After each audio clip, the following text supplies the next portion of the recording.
Olá, meus amigos, que Deus abençoe a todos vocês, rica e abundantemente, em nome de nosso Senhor e Salvador Jesus Cristo. Eu sou o pastor José Maria, da Igreja Identidade de Cristo. Estamos retornando com mais um devocional, lendo a Bíblia, estudando a Bíblia com o pastor José Maria. É claro que cada capítulo aqui não dá para ler, explicar todo o versículo, todos os versículos que chamam a nossa atenção. Nós pegamos aqui o resumo do capítulo e deixamos uma mensagem de reflexão. Exemplo, no capítulo 3, nós vimos que o pecado nos afasta de Deus, o pecado nos faz esconder de Deus. O pecado acaba criando em nós uma independência, como se nós não dependêssemos de Deus, como se nós pudéssemos viver uma vida escondendo atrás das folhagens que o mundo nos apresenta. Mas o Senhor Deus é sempre bom e a sua grandiosa misericórdia não nos deixa sozinhos. Ele vem ao nosso encontro. Agora, no capítulo 4 do livro de Gênesis, nós vamos ver a história de dois irmãos, Caim e Abel. Os dois filhos de Adão, e estes dois filhos fizeram algo totalmente anormal. Tá? Aqui conta a história de dois dos filhos de Adão. Esses primeiros aqui foram os que fizeram algo fora do normal. Claro, nesse momento, eu sempre lendo aqui com vocês Gênesis, eu vou estar sempre chamando a atenção para o fator tempo, porque lendo aqui, parece que os únicos dois filhos que Adão tinha era Abel e Caim, sendo que o Senhor Deus disse: multiplicai, frutificai e encher a terra. Então, Adão e Eva tiveram muitos filhos.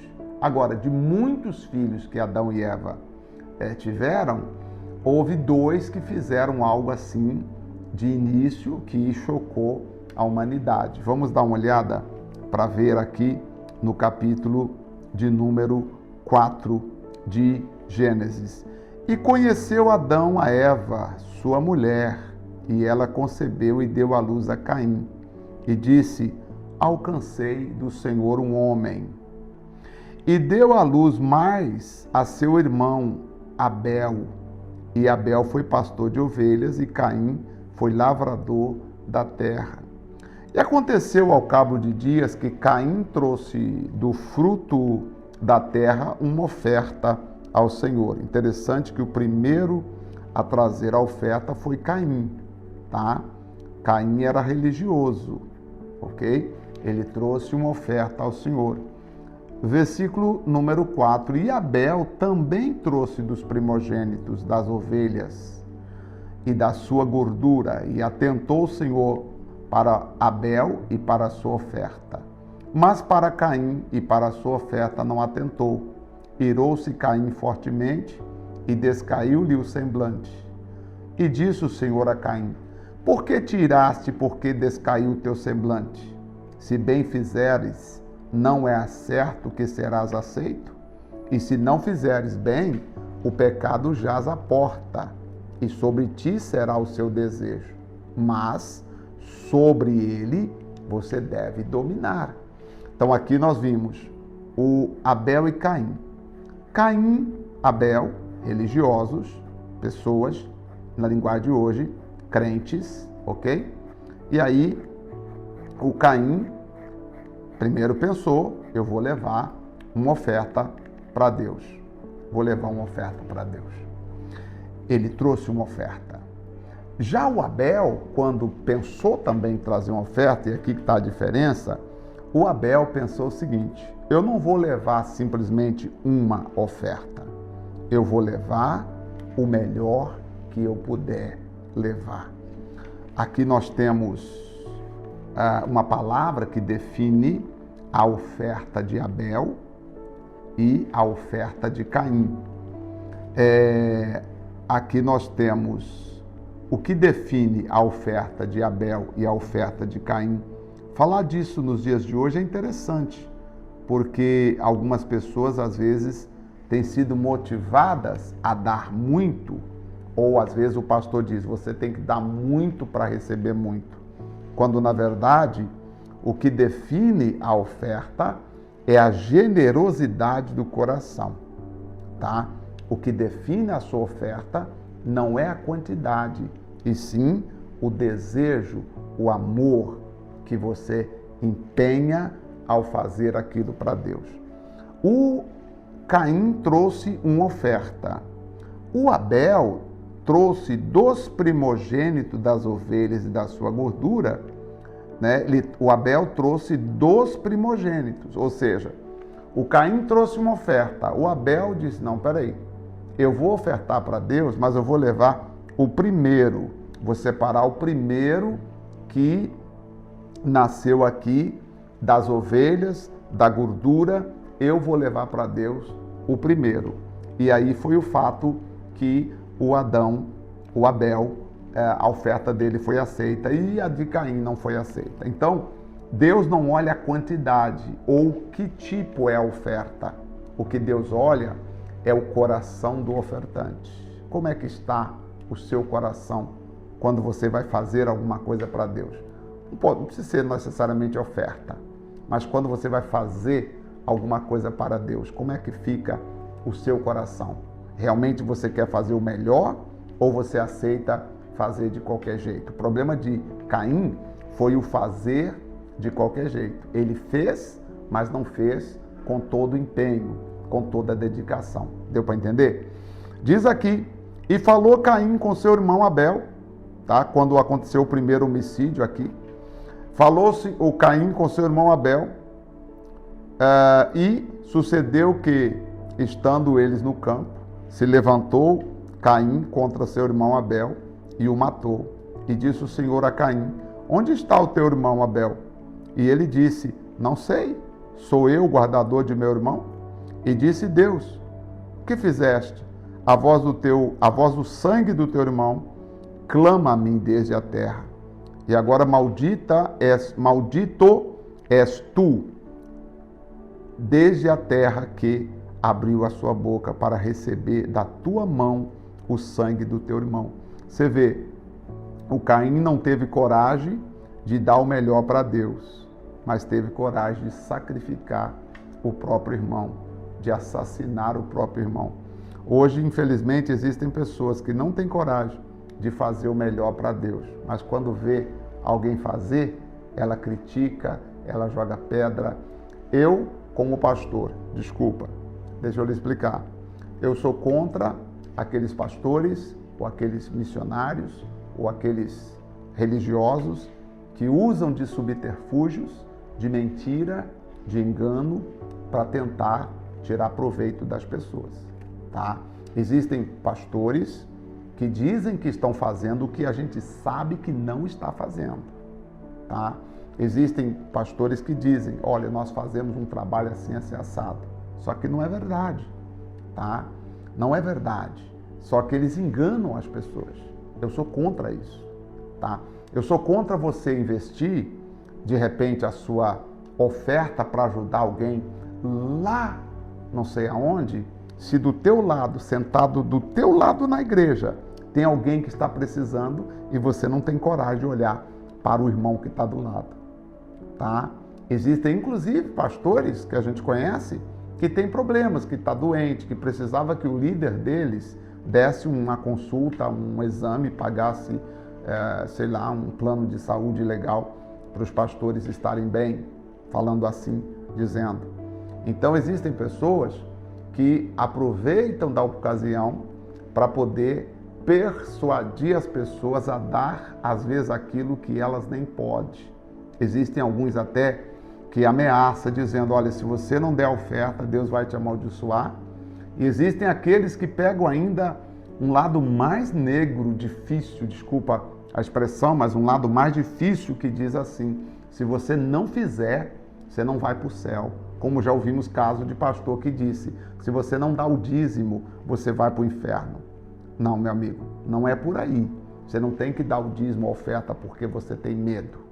Você não tem que dar o dízimo, a oferta, porque você acha que se você um dia não der, Deus vai ficar chateado com você. Se você não comprar os produtos que a igreja vende, Deus vai ficar chateado com você. Não, não é por aí. Eu sou totalmente contra as pessoas que usam da boa fé das outras pessoas. Eu acho que toda oferta que você der para Deus, seja grande ou seja pequena, ela tem que partir do seu coração e é você com Deus. Você com Deus. E aqui existem pessoas como Caim, que não faz o melhor e quando alguém faz, ela critica. Eu não posso criticar quem faz ou quem deixou de fazer, porque aí já não compete a mim, tá? Eu não posso ser Caim, que ao ver que Deus abençoou o seu irmão, aceitou a oferta do irmão, então vai lá o Caim tirar a vida do irmão. Agora, uma coisa muito bonita eu aprendo aqui sobre a oferta de Abel e Caim, sobre os dois. Quem os mandou levar essa oferta, senão o próprio Deus? Eu acho que a melhor oferta é aquela que o próprio Deus coloca no seu coração, o desejo de fazer, o desejo de ajudar. Toda pessoa que tem a presença do Espírito Santo na vida dela, ela sabe o que Deus colocou no coração dela para fazer. Portanto, não se sinta persuadido pelo homem para fazer ou deixar de fazer. O mais importante é você fazer aquilo que está no seu coração. Mas sempre que você for fazer aquilo que está no seu coração, coloque o melhor. O melhor não é a quantidade, o melhor é a maneira como você oferece ao Senhor Deus. E quando lavrares a terra, não te dará mais a sua força. Fugitivo e vagabundo serás na terra, porque você acabou matando o seu irmão por inveja. Então disse Caim ao Senhor: é maior a minha maldade do que eu possa suportar ou possa ser perdoado. Eis que hoje me lanças fora da terra, da face da terra, e da tua face me esconderei, e serei fugitivo e vagabundo na terra.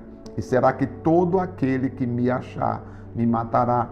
O Caim aqui, ele teme, falou: poxa, se o Senhor me despreza, agora eu não posso mais, então eu vou andar e as pessoas vão me perseguir. O Senhor, porém, disse: portanto, qualquer que matar Caim, 7 vezes será castigado. E pôs o Senhor Deus um sinal em Caim para que não oferisse qualquer que eu achasse. Veja que coisa, né? Aqui nós temos exatamente o primeiro homicídio, né? Abel sendo morto pelo próprio irmão. E o versículo 16 diz: e saiu Caim de diante da face do Senhor e habitou na terra de Nod, do lado oriental do Éden. Então ele foi. E lembra que eu falei que Éden era o lugar? Como se fosse norte, sul, leste, oeste hoje? Como se fosse o sul. Então ele vai para... Aí ele foi para essa parte do Éden. Agora, sabe por que eu digo que Adão teve outros filhos? E aqui o tempo, fator tempo é importante? Porque logo na sequência diz aqui: e conheceu Caim a sua mulher, e ela concebeu e deu à luz a Enoque. E ele edificou uma cidade chamada o nome da cidade, conforme o nome de seu filho Enoque. E Enoque nasceu Irade, e Irade gerou Mejael, e Mejael gerou Matusael, e Matusael gerou Lameque. Aqui nós temos os descendentes de Caim. Agora, sabe por que eu digo que quando esse episódio aqui aconteceu, da morte a morte de Abel, Adão já tinha outros filhos? Porque o fator tempo é importante. Por que a Bíblia trouxe a morte de Abel? Porque foi algo assim que aconteceu de relevante naquele tempo. Só que da criação até esse episódio aqui, Adão já tinha muitos outros filhos. Você não sabia disso? Ué, é só ler comigo aqui, ó. Olha só. Preste atenção, versículo de número 17. Pega a sua Bíblia, leia o 17 novamente. Inclusive, nesse período aqui, o Caim já era até casado, tá? Por quê que Caim já era casado? Meu Deus, pastor, não fala isso. Sim, por isso nós estamos estudando a Bíblia, para entender, tirar essas dúvidas da nossa cabeça. Eu disse, quando Deus criou o primeiro casal, então Deus disse, frutificar, multiplicar, encher a terra. Adão sai dali, qual era a ordem de Deus para ele? Toma conta de tudo, Adão mais, multiplica, frutifica, descendentes e mais descendentes, e assim foi acontecendo. De repente, duas coisas acontecem. O Caim traz a oferta, o Abel também traz. Não é que eram os únicos filhos de Adão e Eva naquele momento, mas os únicos que fizeram fatos notórios, fatos importantes na época, fatos relevantes. Qual foi o fato relevante dos filhos de Adão fizeram? O Caim trouxe a oferta, o Abel também trouxe. A oferta de Caim é rejeitada, de Abel é aceita. Na sequência, o Caim mata o Abel. Então aconteceu um fato relevante que trouxe para a história fatos sobre esses dois filhos. Sobre os outros filhos de Adão até o momento aqui, a Bíblia não vai falar para nós. Ela vai simplesmente dizer, no versículo 17, conheceu Caim sua mulher. Só que conhecer aqui, gente, não é conhecer de encontrar, tá? Conhecer aqui é de coabitar, é de ter relações sexual com ela. Muitas pessoas acham que conhecer aqui é de encontrar, e algumas pessoas chegam ao ponto de dizer, peraí, se Caim matou Abel, então com quem Caim se casou? Visto que Adão só tinha 2 filhos. Quer dizer, a pessoa não está levando em consideração o tempo, ela está pensando que naquele momento ali Adão só tinha Abel e Caim, e não era. Adão já tinha muitos outros filhos e filhas.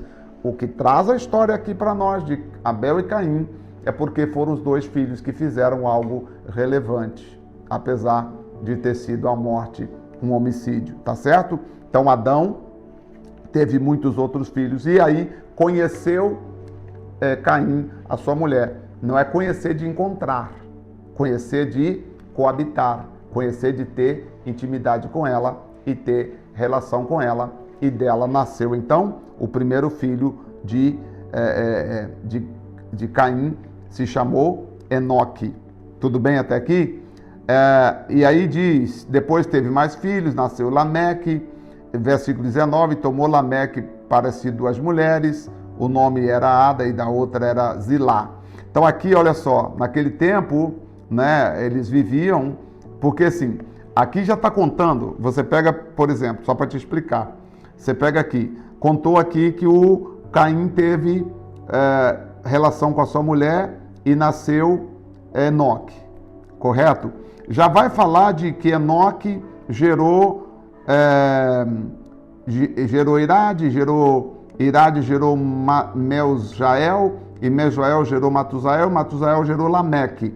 Já vem a história de Lameque aqui, como se, pegou, Lameque agora já está maior de idade, Lameque agora está casado, aí a Bíblia já vem e conta a história de Lameque, dizendo Lameque tomou 2 mulheres.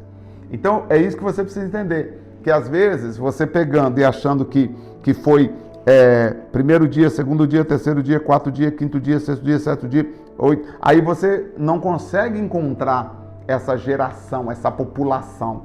Deu para entender isso? Aqui o fator tempo, quando a gente lê Gênesis, é importante. Vou estar sempre te lembrando do fator tempo, tá bom? Lameque toma 2 mulheres, e a Ada deu à luz a Jabal. Este foi o pai dos que habitam em tendas e tem gado também. Aqui já começam a morar no campo e agora ter gado. E aí veio outro irmão, chamado Jubal. Este é o pai de todos que tocam harpa. Jubal, filho descendente aqui de Caim, foi o que começou a usar instrumento. Zilá também deu à luz a Tubacaim, mestre de toda a obra de cobre e ferro.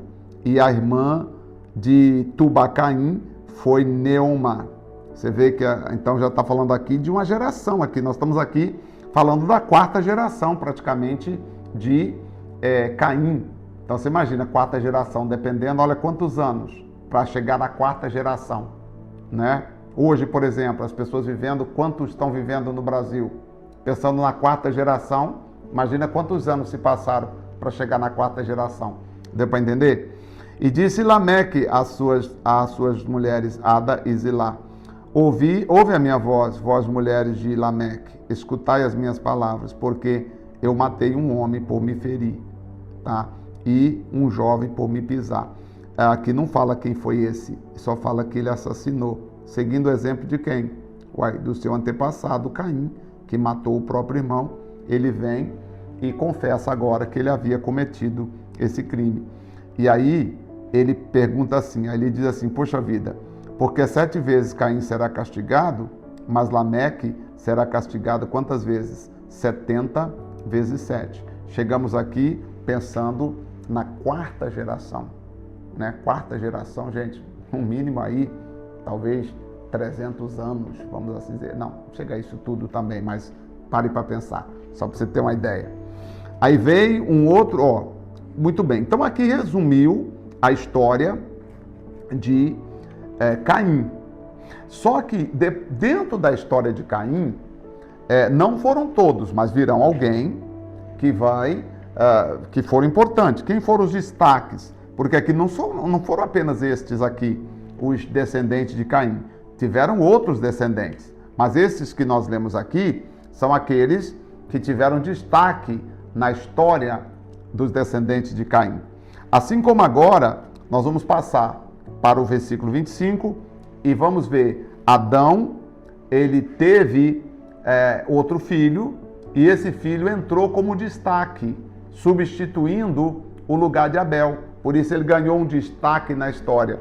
Não vai contar de outros filhos de Adão, mas vai falar desse aqui, versículo 25.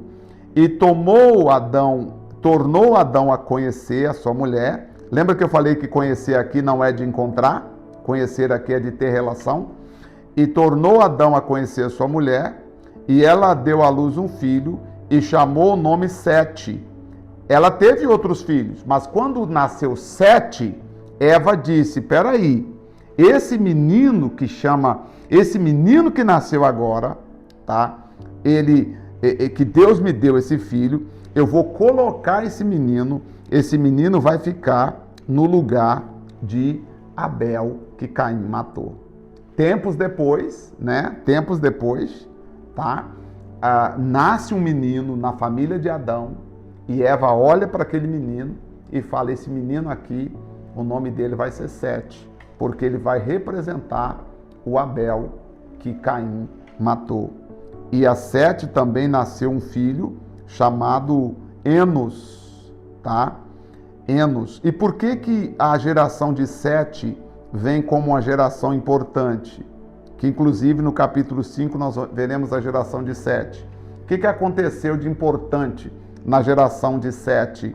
Diz o versículo 26 que a partir da geração de Sete nasceu um menino chamado Enos, e a partir do nascimento de Enos, os homens começaram a buscar o Senhor.